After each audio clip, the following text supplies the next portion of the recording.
the government has got to maintain the credibility of a state publicly funded broadcasting organisation. It should say to them, as it should say to the Sun, publish and be damned. Let's have it out there. Why hasn't the Sun published any of this? A metaphorical mud sticks to you and makes you dirty. It also fills up a river to make it impossible to see what's going on.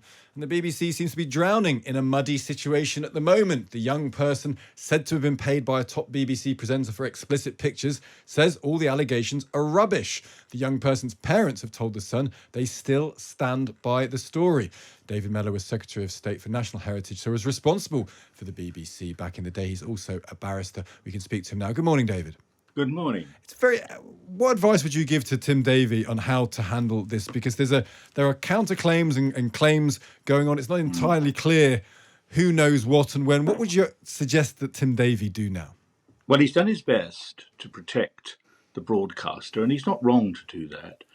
It's an extraordinary allegation against one of their most high prestige people. And it comes from the Sun, which, having been the victim of a Sun front page bought from Max Clifford, if we all remember him, that was completely and utterly fabricated.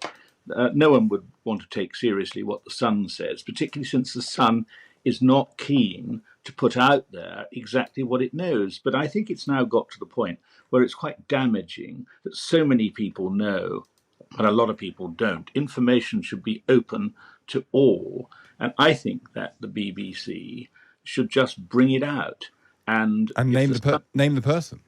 Of course. And if the Sun, because look, so many of their other presenters are saying it's not me, Gov. Well, I'm sure that it's annoying for them to be accused of this, that, and the other. But what I think cannot go on is this drift. Drift which involves everybody in this process. It involves the BBC, it involves the government. I mean, we have a Secretary of State doing the old job that I used to do.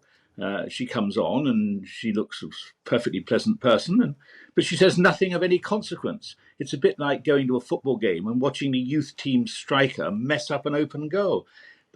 The government has got to maintain the credibility of a state publicly funded broadcasting organisation. It should say to them, as it should say to the Sun, publish and be damned. Let's have it out there. Why hasn't the Sun published any of this stuff? Well, the Sun might well say, you talk about your view of the Sun. They've got the parents. They've seen affidavits from the parents, and they've run the parents' position. They've not named the person because they've got the parents' story. They're entitled surely to run the parents' story. The parents are entitled to express their concerns about what has happened. That seems like a legitimate thing to put out there. The question of whether what happens next is a legitimate one. Should a person be named when we don't know anything further than that?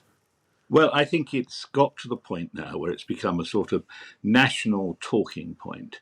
And there's no advantage, particularly to the either rightly condemnable presenter or someone who's been wickedly traduced. I can't understand what he thinks it's in his best interest to try and, skulk on the sidelines when he should be out there defending his position. But we can't go on like this. Well, and the BBC. So go on, David. Go on. The BBC has to realise that as a publicly funded body, higher standards are expected of it. And it's fannied around with this now since May. It can't go on like this. So in your view, Tim Davie should say, here are the facts of the case. This is the person. These are the claims that have been made against them. Because even when we look at the lawyer representing the young person who said it's rubbish, they've not denied a relationship. They've not denied a payment. So they've not dealt with all the issues. And so your view is actually they need to come out. The BBC needs to come out and say, well, they need an inquiry, David. They need someone to look into this for them. Yes, of course. But basically, at the end of the day, the public has a right to know. This has dragged on for long enough.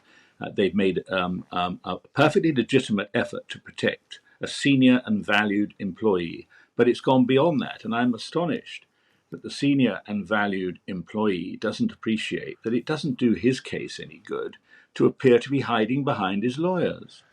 And you'd say it should all come out. David, it's really interesting perspective. I've not heard that put out as clearly as that's a really interesting argument you've made there. Thank you for joining us this morning.